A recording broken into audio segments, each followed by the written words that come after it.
Spider-Man. Tingnan natin ang laman. Kung mabuksan. Yun. May ganito guys.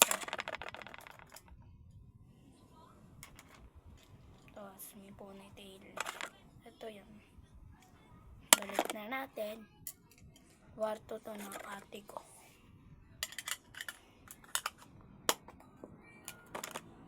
Ito pa. Ito nga pala yung cellphone ng ate ko.